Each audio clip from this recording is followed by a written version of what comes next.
hanging out with Alan Joyce at the Aviation Summit, a review of the Australian Aviation Awards Night, and the 80th anniversary commemoration of VJ Day, camping under the wing of a DC-3 at Coomalie Creek. All that and more coming right up. So strap in and let's get into it. Good morning, 3614, 95 Mallow 7 PAB with altitude. Coordinating, Halen, I'm running a bank power, bank pressure rolling to 30 degrees. That's 30 degrees there.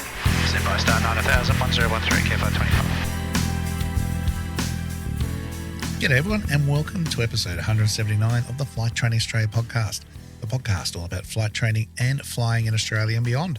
G'day, I'm your host, Trent Robinson, and thank you for joining me.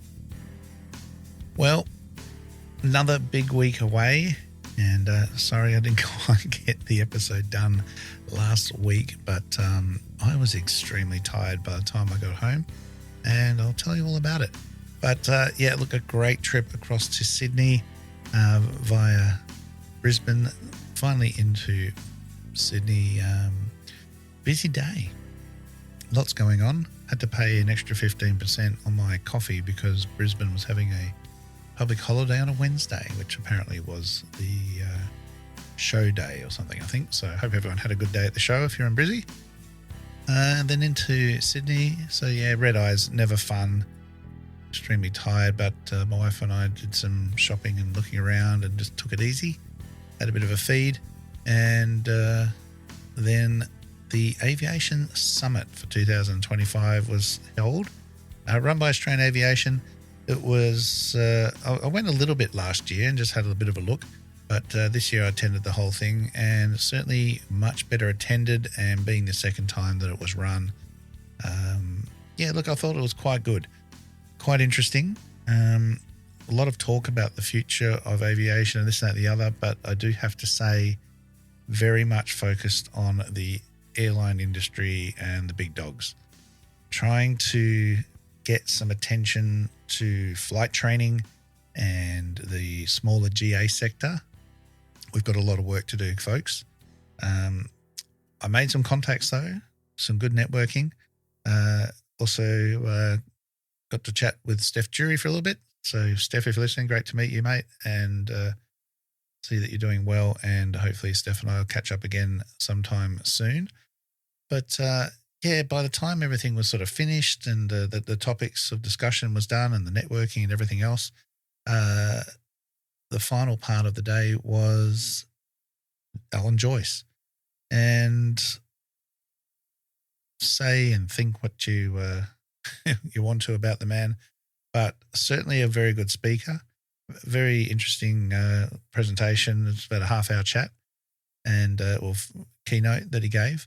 And so no questions or answers or anything like that, probably very wise, but some really interesting points. And one of them was about the importance of mental health.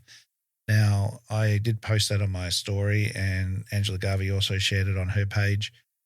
I know the concept of him talking about mental health may be a little bit strange for some, given the pain and suffering that many went through with the cuts and things that went on at Qantas, and no doubt a lot of that is justified. And as we just saw in the news with the $90 million penalty, is that enough? It's always difficult, isn't it, when I think it was really a record-breaking fine of $90 million, but they still made some $500 million out of the whole thing. So they only lost 20%. Is that big enough cut? Who knows? Not what I'm here to talk about now.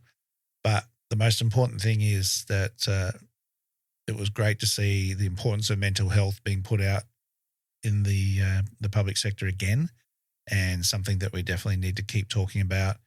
And Ange at Navigating Aviation has just put out the report from the survey that she did not long ago with her company, and some really interesting findings there. But it was, I guess, not necessarily big surprises, but to get some actual data now to back up what everyone's thinking, and suspicions. That's the word I'm looking for. But yeah, suspicions on what's going on out there, and some data that can then be acted on and something done more. So Angela and I are going to be talking in the next few weeks. Hopefully, we're going to get together and have a chat about the process and where to go from there. So, yeah, after that, I noticed it was raining outside in Sydney, so I went for a bit of a walk. Did the obligatory trip via Haig's Chocolates. If you South Aussie or East Coast, you know about Haig's. Got to get some good Haig's chocolate. So that's in the fridge and being chipped away at as we speak. But yeah, got changed, all suited up, looking schmick, and back out to the same venue, the Illumina venue there in Sydney, which was a really great spot. And the 2025 Aviation Awards was on. So it was fantastic to see lots of friends and meet a few new faces again, which we love. Big congratulations to Sue-Ann Moncton from the Civil Aviation Academy Australasia. And she's also looking after the Sky Careers program, which is a fantastic program, which we will talk about soon, no doubt, as well. She took out the Executive of the Year award, also taking out the Excellence Award for the individuals category, which is just awesome. And I've known Sue-Ann on and off for a long time, more known of her back when I was a student and she was teaching at Jandakot, and now moving into other areas of aviation, doing some fantastic work there. And I also had the absolute pleasure of being presented my award, which I didn't know anything about until the night. It was quite a shock. And Sue-Ann presented me the Flight Training Business of the Year award, which was just wonderful to receive, up against UPRT Australia again, RMIT, SFC, Base Aviation, Go Fly, a few others.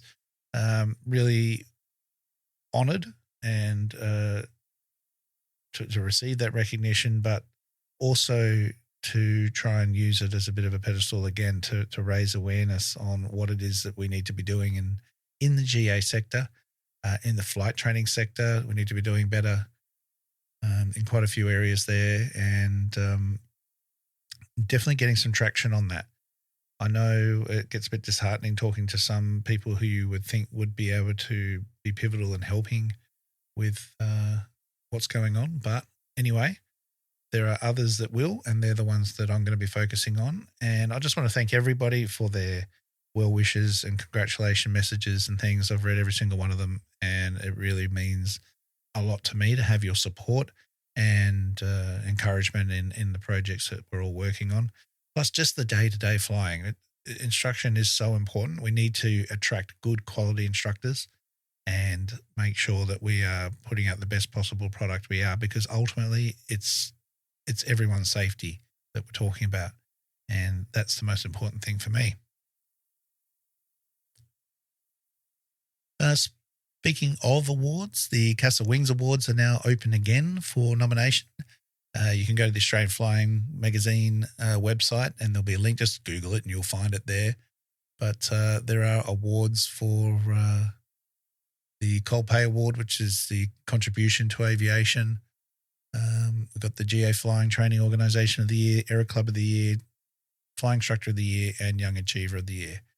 So if you know a worthy recipient, please take the time to acknowledge their work and put in a nomination.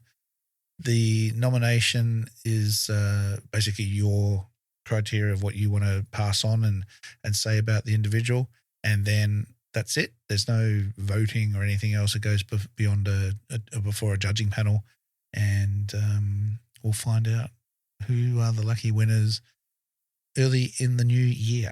So don't forget CASA Wings Awards, australianflying.com.au. The link will be in the episode notes, and you can follow that through and nominate someone who has impressed you. All right. What else is going on? So, yeah, then basically flew back from Sydney and went to bed. Got up in the morning. My son had packed the car and done pretty much everything, did a quick shop, and went down to Coomalie Creek Airfield, which is a World War II airstrip down to the south of Darwin. It's about an hour drive south. If you know of Batchelor, which is sort of the gateway into Litchfield National Park, Coomalie Creek is just a little bit further south of that. And it was commemorating the 80th anniversary of VJ Day. Now, if you know anything about World War II, there's a lot of V days. And VJ Day is the Victory over Japan Day, which is effectively marking the official end of World War II. And that's celebrated on the 15th of August. And like I said, 1945 was obviously when the war ended. And that is the end of World War II and the 80th anniversary this year.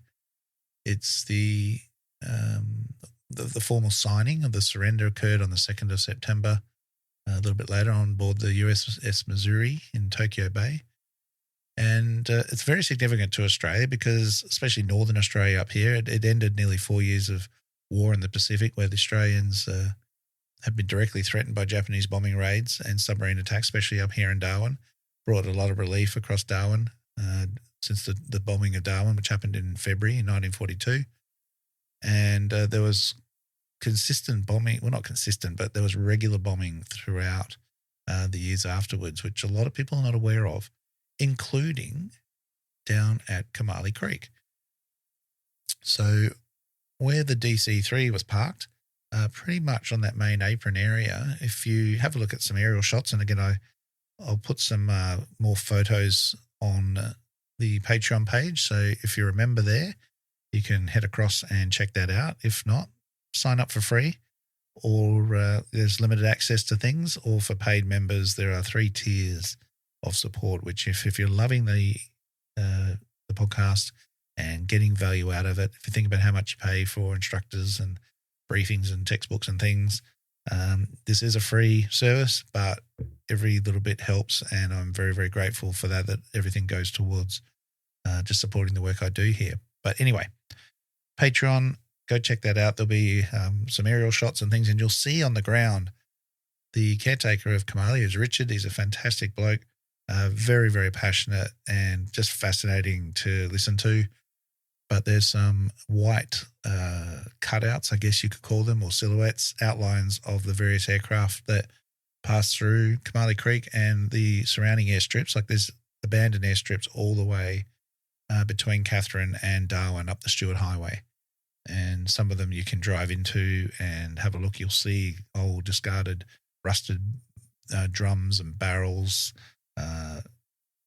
foundations of where certain buildings were, cooking equipment, all sorts of other bits and pieces that are scattered throughout the bush, and of course the taxiways and where all the aircraft were hidden with their camouflage canopies over the top, and they taxied out onto the main runway and departed.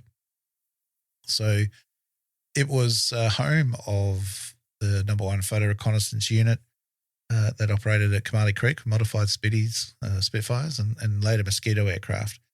And it was a Mosquito aircraft that the DC-3 sort of did a bit of a commemorative flight for, that took off and then had an engine failure. Fortunately, the DC-3 didn't, but they did a bit of a flight over the field to commemorate that. And 87 Squadron, which did other reconnaissance work from the base. And I believe there was a wireless radio group there as well, which was very much involved in the interception of the Admiral Yamamoto plans, which led to the Americans locating and shooting him down as well, which was a huge blow to the Japanese forces. The airstrip itself, Coomalie Creek, right next to where the DC-3 is parked, was a Beaufighter at one stage, and that was the site of a bombing, and I believe one of the last bombs in the Northern Territory fell at Coomalie Creek and destroyed this Beaufighter. So, yeah, some incredible history there. And today the legacy lives on.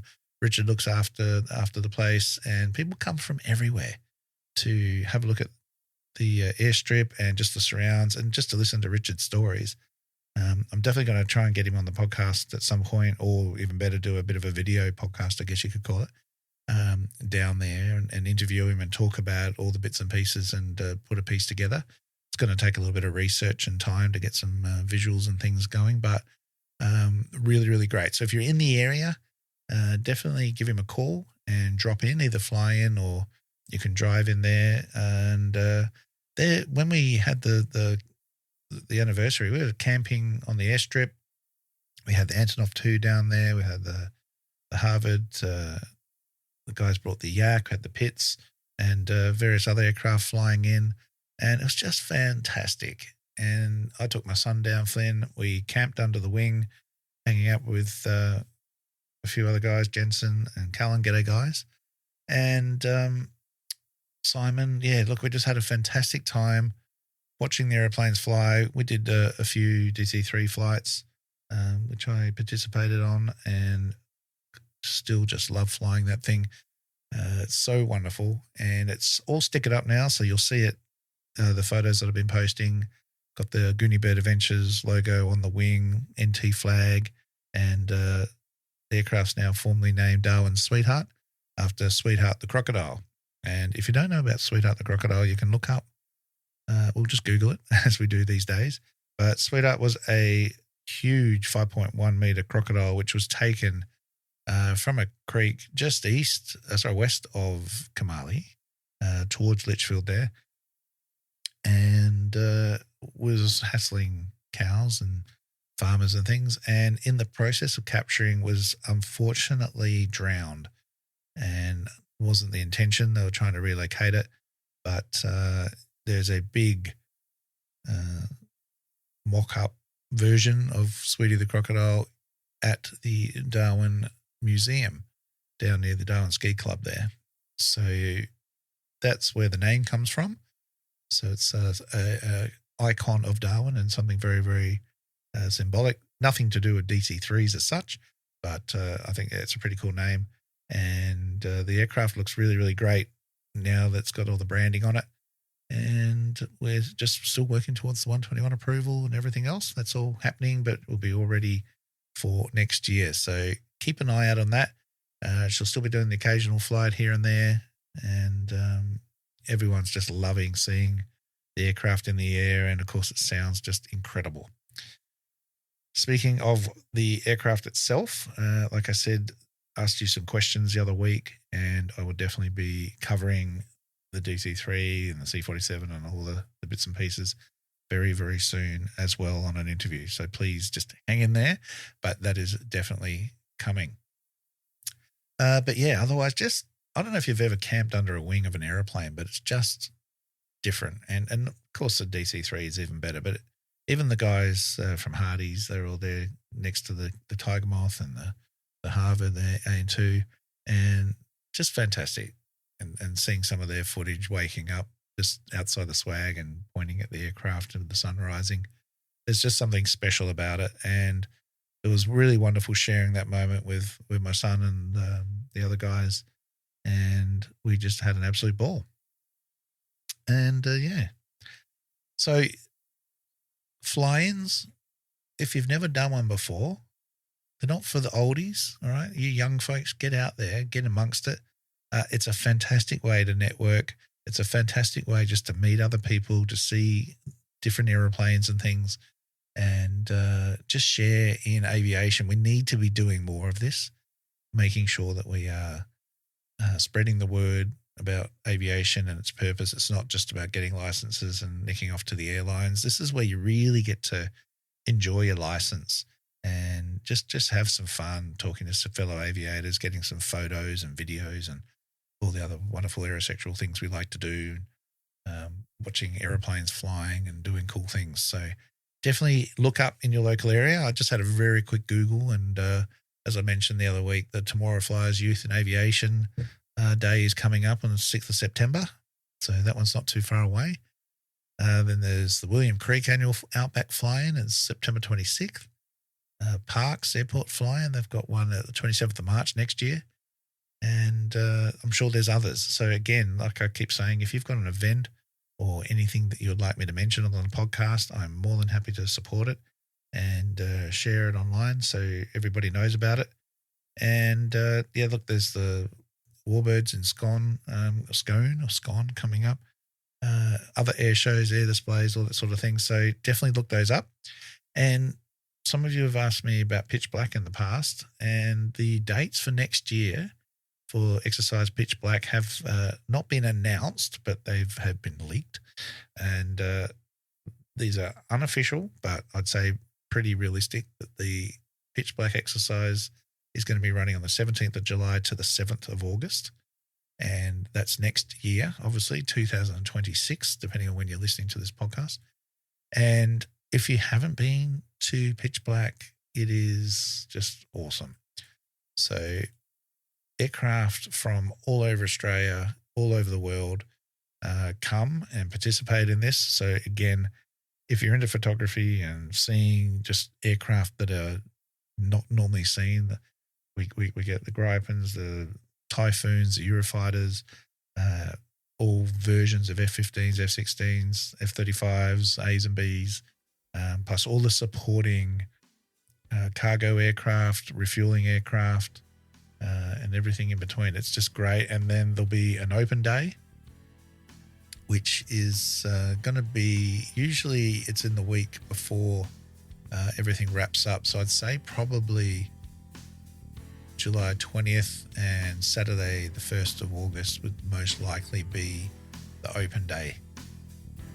And that's the day you definitely want to be here, because you get to go on base and check out all the aircraft. So if you want to consider doing that next year, definitely a great time to come. And of course, it's glorious dry season, and we can make sure that you enjoy your stay here in the territory and go do some other cool things while you're up here and experience everything the territory has to offer. All right. I am off to Broome for a day and doing some checks there. And then the way I'm going to get to Broome could be very, very interesting, but you're going to have to stay tuned on that one. Right, so that's definitely something you'll see online. And that's all I'm going to say. All right, but for now, that's it. There's a little bit of a wrap up. I'm going to get back into normal, educational, helpful content next time. And I look forward to having you then. If there's anything you'd like me to cover, any questions, any debates, all that sort of stuff, you know how to find me, guys. All the details are in the notes for the episode. And I will talk to you very soon. In the meantime, please stay safe, blue skies, and remember the golden rule. Aviate, navigate, communicate. Cheers, everyone.